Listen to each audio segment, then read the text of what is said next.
Ibihe byiza kuri dukurikiye muri video reka turebere hamwe ibinyobwa umuntu wese yaba umugabo cyangwa umugore ashobora gukoresha mu buryo bwo kwivura indwara zitandukanye, zaba indwara z'umwijima, ibibazo byo kurangiza vuba, byo kubura ubushake igihe cyo gutera akabariro, kuribwa umutwe cyane, ibintu byo kumva udafite imbaraga, kumva uri kuribwa ingingo n'ibindi byinshi. Bisaba rero ko ukurikira iyi video ukayumva kugeza irangiye kugira ibi byose ugenda ubyumva. Turavuga imvange, uko wavanga ibyo binyobwa birindwi, genda wumva nyine bitewe n'ikibazo uraba ufite. Njye nitwa Dr Safari Bizimana, mbashimiye kuba mudukurikiye. Nimba ari ubwa mbere ubonye video zacu, jyewe ukaba gukanda kuri subscribe munsi ya video, kanda no kuri like n'akantu kameze nk'aka, maze dukomeze. Icya mbere rero dukwiye kumenya ni uko hari ibinyobwa byinshi ushobora gukoresha kandi bikagufasha mu buzima bwa buri munsi. Usanga nyine abantu babizi babikoresha, ariko hari abantu benshi baba batabizi cyangwa bakabikoresha batazi akamaro kabyo.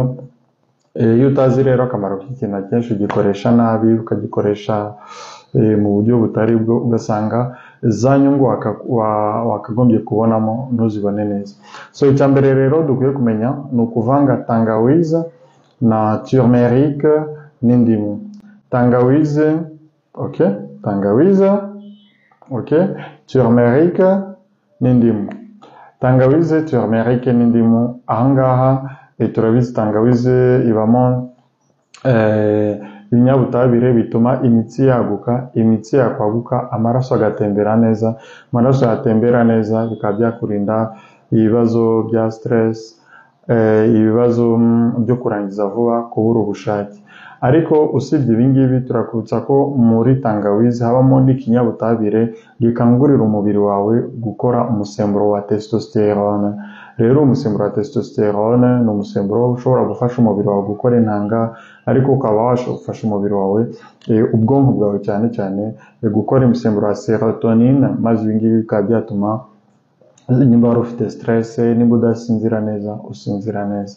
So turmeric twarayivuze, turmeric cyangwa curcuma ibamo curcumine. Iyi curcumine iba muri turmeric ni anti-inflammatoire, ni ukuvuga ku muntu ukunze kuribwa umutwe, ingingo, umugongo, n'ubundi buribwe nyine akumva mu mubiri ari kuribwa mu buryo budasanzwe. Iyi turmeric uyivanze na tangawize ukongeraho indimu, ibamo vitamine C nyinshi.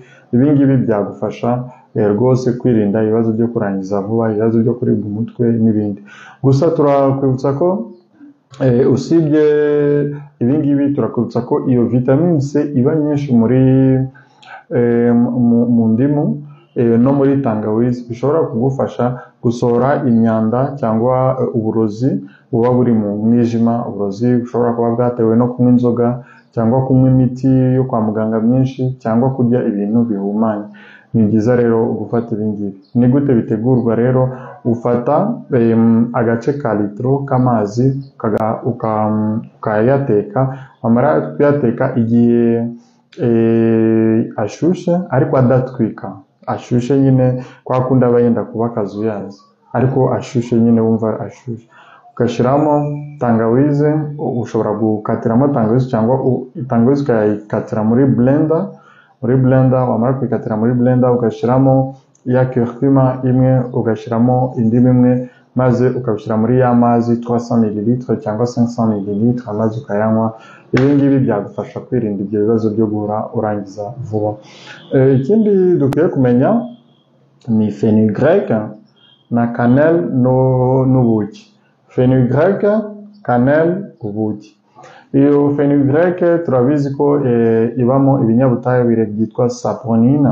Iyi saponine ituma abagabo bagira ubushake. Nimba wari umugabo utagira ubushake, ukaba watashe mu rugo wumva umugore akagukandakanda hose, akagukora hose bikanga, cyangwa ugakora kamwe gusa n'amasegonda 2 bigahita birangira, umugore akakwifuza bikanga, uzafate fenugrec, ibamo saponine. Iyi saponine yagufasha, ariko ukavangamo n'ubuki na cannelle.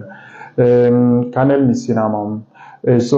Ubuki rero uboostinga umubiri wawe ugakora testosterone na ya saponine igakangurira umubiri wawe, ariko ibi byose bikorera hamwe mu kugabanyiriza stress, gutuma amaraso atembera neza, bikaba byakurinda ibibazo byo gurangiza vuba kandi atari ngombwa. Ikindi dukwiye kumenya usibye ibi ngibi ni icyo bita ortie. Ortie ni igisura gisanzwe, ntukangwe n'amazina, ni igisura. Ugafata ortie, igisura, ugafata tangawizi, ugafata icyatsi cyitwa hibiscus. Ibi ngibi ni umuti ukomeye cyane mu kurinda indwara z'umwijima, indwara z'umuvuduko w'amaraso cyane cyane. Nimba uri umuntu ukaba uba ku miti, ukaba unywa imiti umunsi ku munsi y'umuvuduko w'amaraso, cyangwa ukaba ugira ibibazo, kuko hari abantu bagira ibibazo byo kurangiza vuba cyangwa kubura ubushake kubera indwara y'umuvuduko w'amaraso itaragaragaza ibimenyetso, kubera indwara ya diyabete wenda itaragaragaza ibimenyetso. Turakwibutsa ko iyi ortie cyangwa iki gisura kigufasha kugabanya icyo bita resistance à l'insuline. Resistance à l'insuline ni uburyo utunyangingo twawe tuba tutareactinga cyangwa kwakira isukari. Rero iyo uri kunywa ortie umunsi ku munsi wayivanze na tangawize na hibiscus, bifasha twa tunyangingo twawe kwakira isukari ikaba ku rugero mu maraso, ariko kubera ko ya tangawizi ituma imitsi yaguka na hibiscus bituma umuvuduko wawe w'amaraso uba ku murongo, amaraso ntavuduke. Ibi ngibi bikaba byakurinda izindi ngaruka zose. Ubitegura gute rero? Ufata igisura, ushobora gufata ibyatsi bibiri, ariko nk'uko ushobora kujya kugura igisura bamaze gusya cyavuyemo ifu. Iyi fu rero ushobora gufata ikiyiko kimwe, ugafata na tangawize imwe, ugafata na hibiscus, ibyatsi bya hibiscus cyangwa ifu ya hibiscus, maze ukabishyira mu mazi agatogota mu gihe cy'iminota 10. Nyuma y'iminota 10 maze ugategereza bakazuyaza ukayanywa. Ibi ngibi biragufasha cyane. Ikindi twavuga ngaha, indi mvange twavuga ngaha ni romarin na thyme na eucalyptus. Eucalyptus ni ibyatsi cyangwa ibibabi by'igiti cya eucalyptus.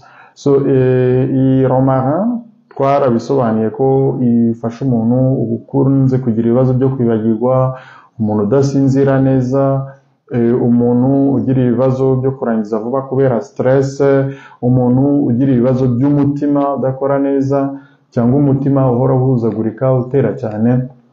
Ibi byagufasha. Thyme nayo igufasha kuko ikurinda microbe, kuko thyme ni antimicrobian ikomeye.